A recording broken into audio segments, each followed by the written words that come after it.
Hello and welcome to Network Capital. It's a pleasure to be hosting you today. Before we get started and discuss your new book, could you tell us a little bit about yourself, who you are and what do you do today? Thanks, Varya. Thanks for having me on Network Capital. Where shall I begin? Let's begin with this book. This is my third book with Hachette. But other than publishing popular books, I do have a mainstream career as a professor of economics and public policy at the Management Development Institute in Gurgaon. And I've been here for now going on 19 years. Before that, I worked in the IT services industry in the US and in India. And before that, I did a Ph.D. in economic theory. So I've been around and hopefully learned something in the process. No, that's great. I'm sure there's more we can learn from you.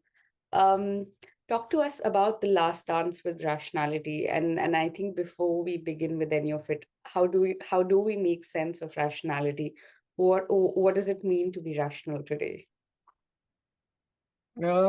The last dance of rationality asserts that we are at the end of a 500-year-old phase of history, the age of rationality, which started with the Renaissance, went on to the scientific revolution of the 1600s, the political revolutions of the 1700s, the industrial revolution starting in the 1700s and 1800s, and brought us all the way into the age of the internet. But the assertion of the book is that this age is at an end, and it is at an end because the central illusion that powered it, the illusion that rationality or reason is the highest faculty of a human being and a faculty that everyone should aspire towards, that illusion has run its course and is exhausted. And we are at the dawn of a new era, the age of meta-reason, in which new faculties will gain currency. For example, the faculty of intuition. So when you ask me about rationality, I'd say that it's going to lose its unrivaled position at the top of the pecking order. And it's going to be joined by a wide variety of faculties, ranging from the ridiculous to the sublime, ranging from superstition on the one hand to intuition on the other. So the book asserts that we are at the dawn of a very confusing era of dazzling possibilities, but also great risks. And it highlights that the moment in time that we find ourselves in represents the untenable contradictions that have been created by the age of rationality. For those who might not know, how do you think the age of rationality came into effect? You did sort of reference Enlightenment and Renaissance. What do you think were the factors that contributed to rationality having the position it's held so far? And what do you think are the factors contributing to its sort of demise and decline? You know, the age of rationality came into being because in the age prior to that, in the age of feudalism, human beings were suppressed or oppressed by three major forces. One was the force of organized religion. The other was the force of monarchy, in which the monarch ruled by a God-given dispensation. And the third was the force of nature. And the age of rationality helped human beings overthrow each of these three forces using the power of reason applied to scientific progress. And that's why it actually gained ascendancy. But its ascendancy was not merely a result of certain cognitive leaps that the human race made. It was also powered by the power of the gun. It was also uh, helped by the conviction of the white man's burden, the feeling that they had a duty and a responsibility to take over the world and educate the world, a false illusion. And So that was what powered the age of rationality. So the age of rationality is also an age of tremendous dualities. It's an age of scientific progress on the one hand, tremendous scientific progress, but also the age of the horrors of colonialism on the other. And what about its decline? What do you think are the factors sort of inching rationality towards its eventual demise? It is the untenable contradictions that it has created. Um, let's take an example from your life.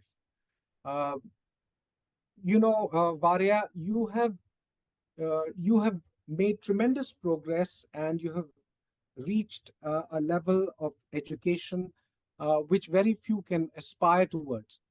But that does not mean that women all over the world are better off than they were before. There are many pockets where women are much worse off, right? So the dualities that the age of rationality created are very much in place. The inequality that it created is very much in place. So that is really one big fault line in the age of rationality.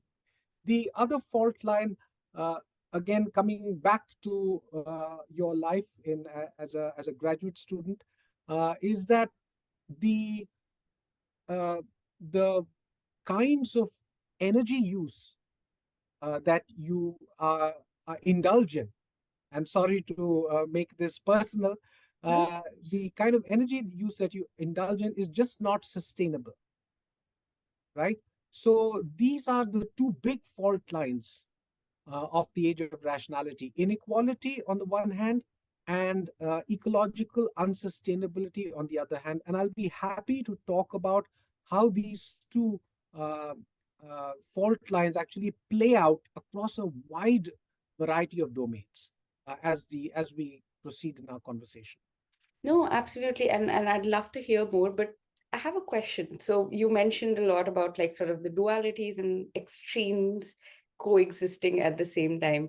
But isn't that true for most of history? What makes this particular experience of the existence of duality more different or unstable or I what you're trying to say is that it's almost cyclical and it's going back to in a form that it was, which one of is true or is neither? I would say that the current dualities are more extreme than they have ever been before.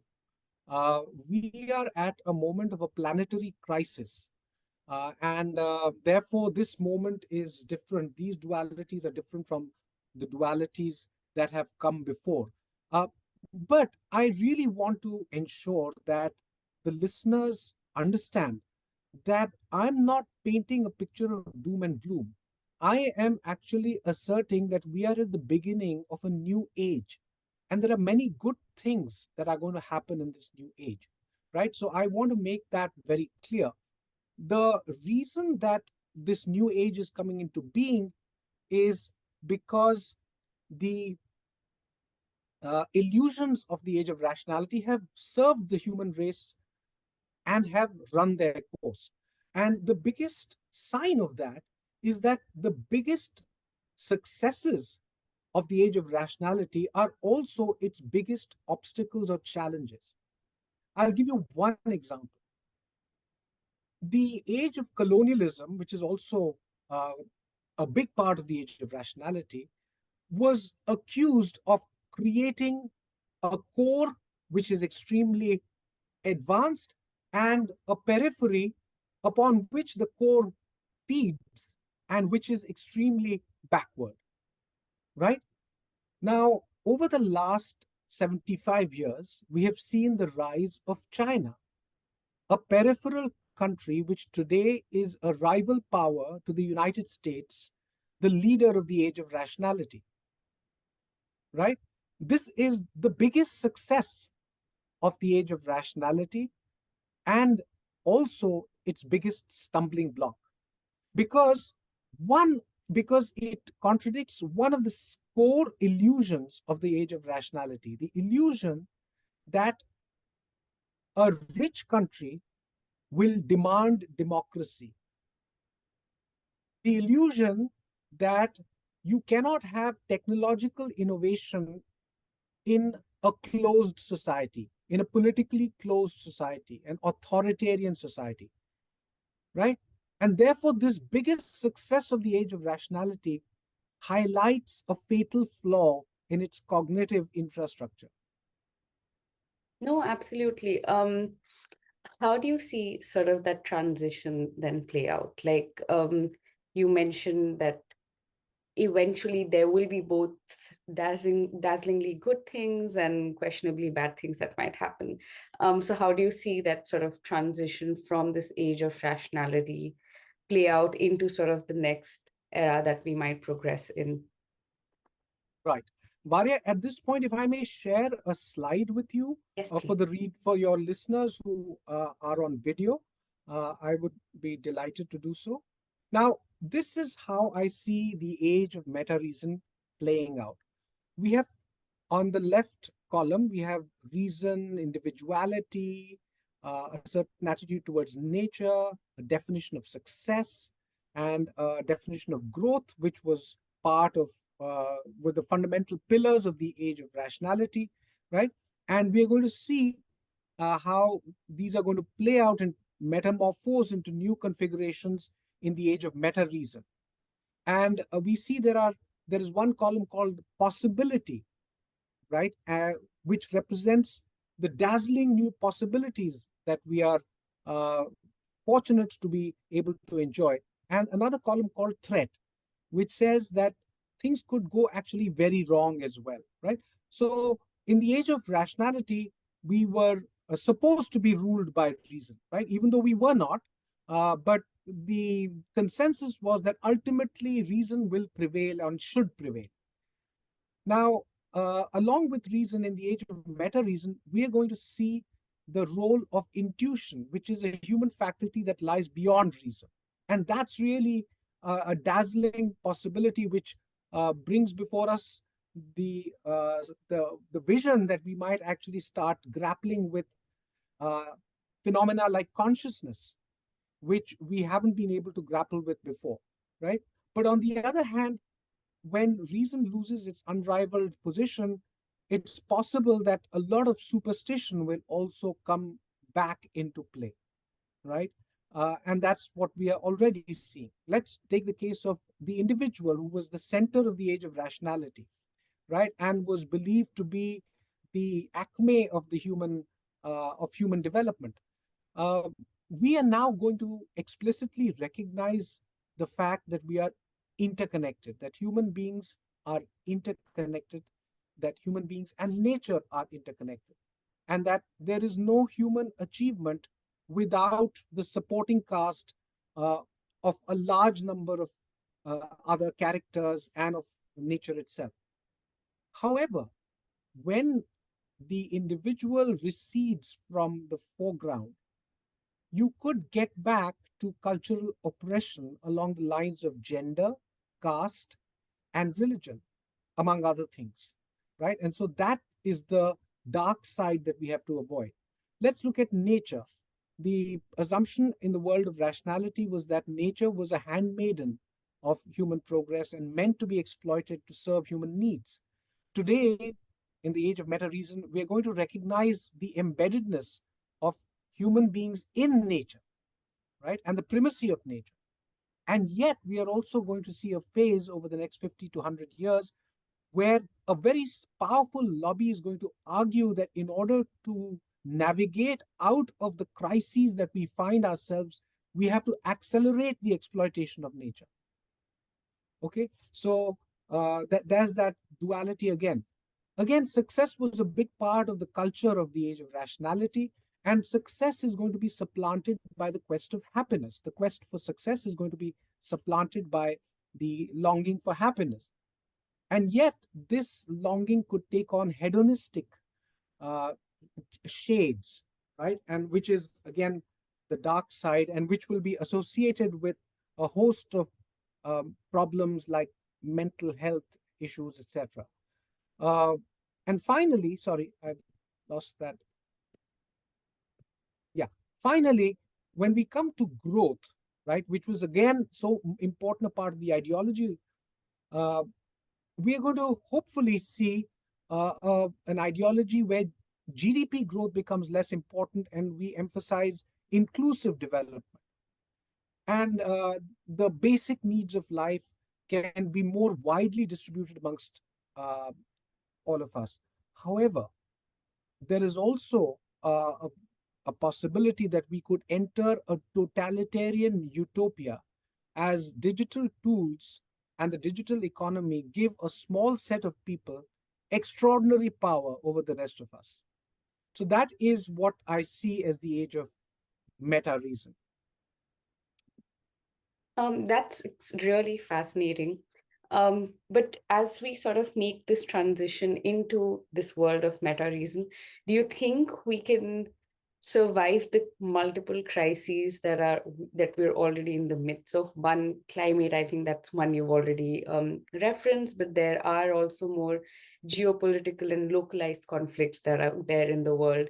This year, a lot of people working in the world of politics, economics, policy are focusing on how it's a big year for democracy. There are many, many countries that will have some elections, mostly at national levels.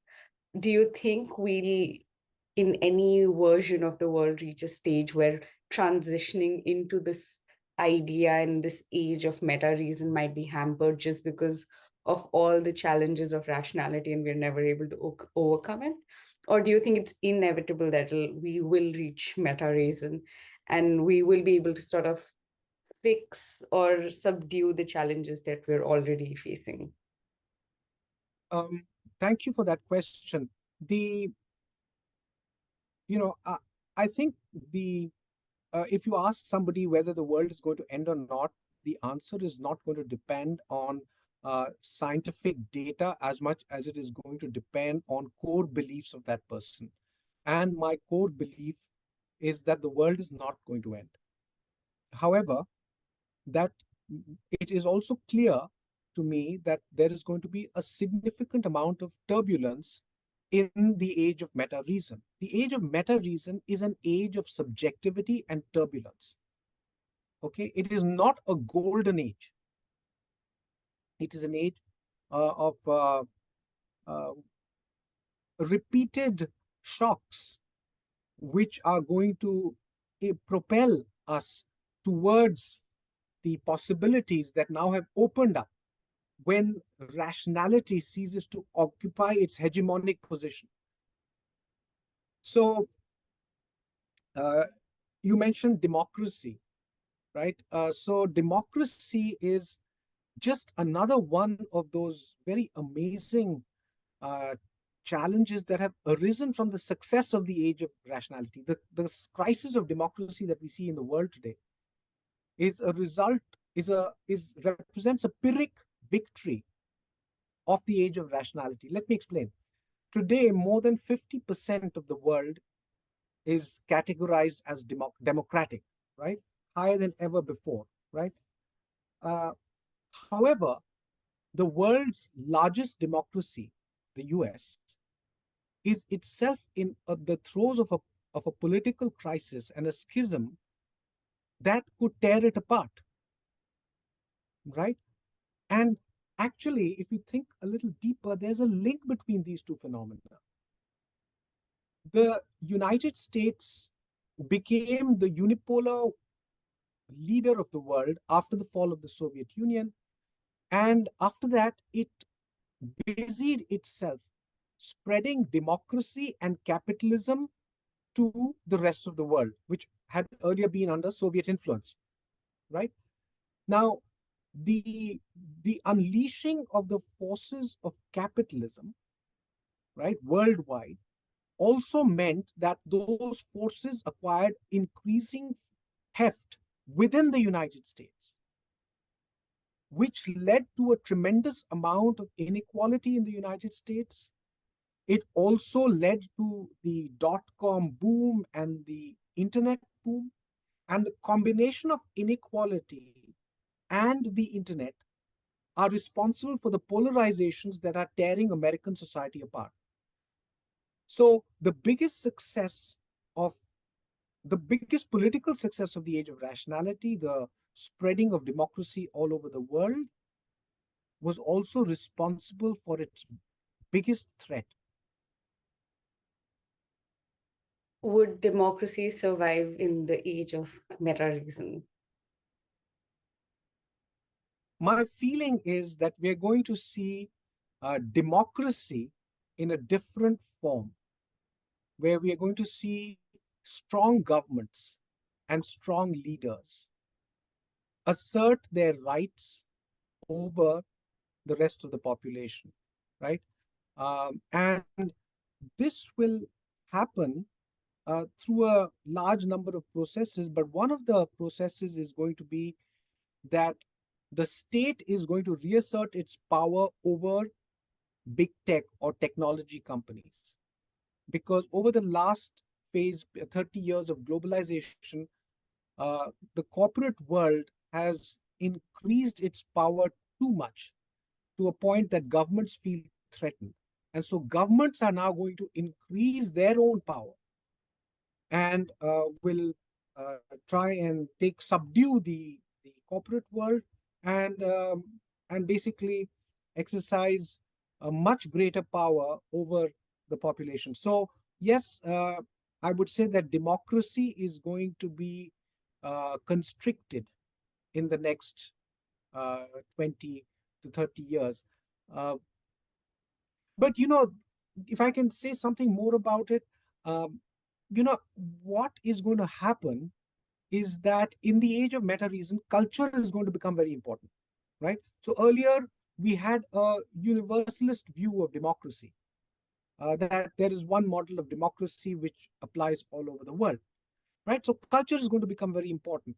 So just like China has shown that it is possible to have innovation and economic growth with an authoritarian political structure, perhaps because it's something that's part of their culture, right, which we didn't reckon with. And just as India has shown that it's possible to be a very large poor country that in which democracy survives, perhaps because that is part of our culture, right? We are argumentative, right? What is going to emerge is that the definition of democracy really will be culture specific, right? Now, when I say that will be culture specific, when I say that India democracy has survived, of course, it has not survived without its ups and downs. And today, arguably, we are going through a crisis of democracy in India, or if not a crisis, but certainly a certain level of challenge to democracy as we have known it, right? However, what we're going to see going ahead is countries throwing off the yoke of the universalist conception of democracy and asserting their right for their cultures to be part of the mix that defines their political system. And it will be democracy of different kinds, of different hues and shades. No, that makes sense. Something interesting you mentioned was, about like all the changes and sort of the differences that'll be there within the individual and our conceptions of individualism. And I think when you look at it with culture, I think it adds to different forms and ideas of identities being built.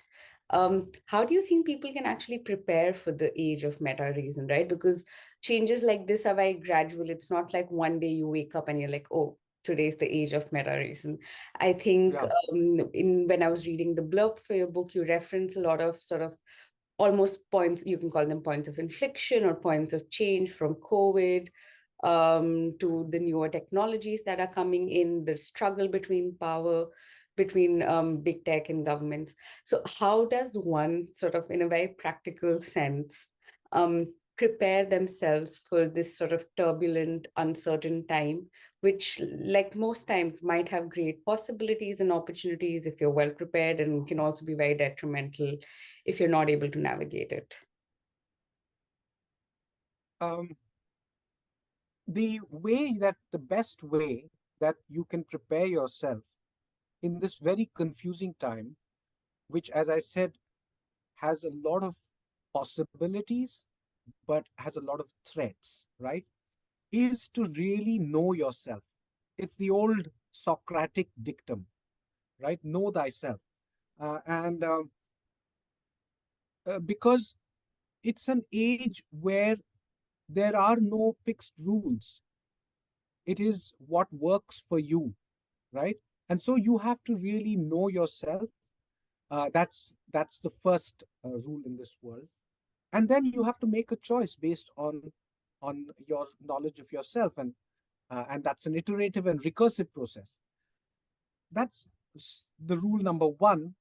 And the second rule is, it's not enough to know yourself. You have to know your environment. You have to know your environment. You have to be very equipped with knowledge about what's happening around you, and not just knowledge at a micro level or at a skill level, right? What I think is really going to be a differentiator in the world to come is big picture perspective, right? Because there's such tectonic changes happening that you've got to understand where the world is going, right? So that's first, know yourself. Second, get the big picture, right? That's the second one. Um, and then the third one is an uh, age-old dictum, which is that act as if your life depended on it.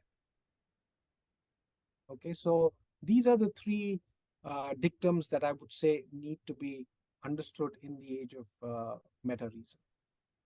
And on knowing your environment, how would you make sense of power? Like you sort of briefly mentioned about how there is sort of this shift in power between governments and technology companies and big tech companies, and how over time you'll see governments trying to reclaim it and consolidate it again. If you look at sort of the age of rationality, we've seen a slow but limited decline in, say, the power the church held or the religious institutions held, and it sort of went to the government. Then if you go to industrialization, you can claim it went to sort of multinationals and the corporates and the individuals that sort of made money through industrialization, but it was still not similar in nature. Their power might be more economic, not as social and political. But now we do see tech companies playing enough of a political and social role for us to draw attention to it. So, how do you see the nature of power in going forward? And how do you think we should sort of reconcile? Do you think power will be with individuals, institutions, organizations, or a combination? Okay, so let me tell you on this what my hope is and what my fear is. Yes. My What should I start with first? I think the fear hope is always an optimistic note to Okay, go all right, later on. all right, that makes sense. Okay, so my fear is that the power of technology is going to concentrate uh, the decision making and influence in a small set of people, and that we are going to move towards not a totalitarian utopia, that's a too dramatic a way of expressing it, but a situation where people have the basic needs of life, they have digital connectivity, but they are being pulled by the strings which are in the hands of a few people. That's my fear. My hope really is that the power of new technology, the power of choices that individuals make are going to allow individuals to reclaim power from governments and big corporations, and power will come to rest in small communities which stretch across national boundaries and which are bound together by very uh, by common interests and by common thinking and common um, ideologies, but which coexist with other such communities. So I'm hoping that power moves into a small, like-minded communities that exist in peace and harmony with other such communities all over the world. Do you think nation state as a political unit will still remain relevant in the same way? Because when you mentioned about power, you were talking about how it'll be across national boundaries. Yeah. Do you think, and this is, I know this is an optimistic scenario version of it, but do you think nation states will hold the same relevance because they are relatively new as a phenomena? The idea that we can draw exact boundaries on the entire surface of the earth is very nascent. So do you Yeah. think it'll still remain relevant? My time span is about 50 to 100 years. And certainly in the next 20 to 50 years, nation states are going to become more relevant than they have been in the last 40 years. Because they are going to reclaim sovereignty from the multinational corporations that became so powerful in the age of globalization. So in the next 30 to 40 years, they're going to become more powerful. And then I hope that the small decentralized communities will start gaining power. But as the world is split into from a unipolar formation into a multipolar formation, it is almost inevitable that the nation states will become more powerful, and also that the multilateral institutions, the UN, the the World Bank, IMF, WTO, will become less powerful as they are supplanted and substituted by a whole host of regional entities. Got it. Taking a step back and actually coming at the book and the structure of it, the writing process, when and how was it first that you sort of started thinking about a book on rationality? What got you interested in it? Because at least from what I understand, your day job, you do engage with policy and economics, but it's not as, I'm assuming, as theoretical and abstract as some of these ideas that you're engaging with in the book. So how did that interest come about, and how did you even go about writing a book? Because it's very multidisciplinary in the nature of themes and ideas it engages in. It's very, in what you said, it zooms out a skill we should all learn, sort of the big picture thinking. So how was the process like? Well, first, let me make a confession, Varya. I'm a reformed criminal. My work is actually uh, front and center, based on the ideology of rationality as an economist and a game theorist, right? So that's a confession. And the way I came about this quest, which is almost been for which has lasted 7 years, was that at the end of my last book, which was called Blood Red River, my that Blood Red River was a study of mining conflict in central India, and it highlighted the tremendous travails that the local population has to go through, even as mining companies make their profits, and people like us in urban areas enjoy the benefits of electricity and power and so on. Now, so at the end of that book, people said, "Fine, you've really painted a good picture. You've identified how the life of an Adivasi living in a remote village in Chhattisgarh is so connected with global events around the commodities cycle or financial movements at the centers of world finance. But what do you expect to happen? Do you expect the captains of industry to suddenly reform themselves and go away? What's your solution? What's your solution? Right? And that got me thinking. And uh, this my, this book is really the answer to that question. And it took me 7 years to write, not because of the writing process itself being long, but because I was jumping from one realm to another, as my research posed new questions. Like I spent almost a year looking at urban issues, right? Looking at how urban areas are now facing tremendous problems of uncontrolled migration, ecological crises, and a host of other things, right? And then I said, maybe, that's fine, but how does that link to geopolitics, or how does that link to finance, more to the point? And so then I went into a study of how urban areas are financed and how the whole global financial system works. And that's why one thing led to another. And that's how this book was written. I don't think I have a solution yet, to be very honest, to the problems that people asked me, to the problems that I posed in my last book, the Blood Red River. But what I can say is that, to turn Marx on his head, Marx said the important thing in the world is not to understand the world, but to change it.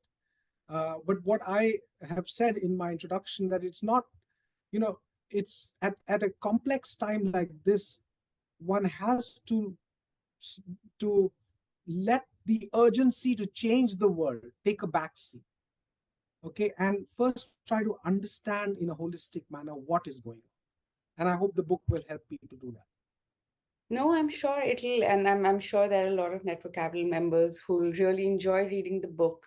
And I'm hoping a lot of them can take the three lessons you've sort of highlighted today on knowing themselves, learning to see the big picture for them and sort of apply it in their own lives.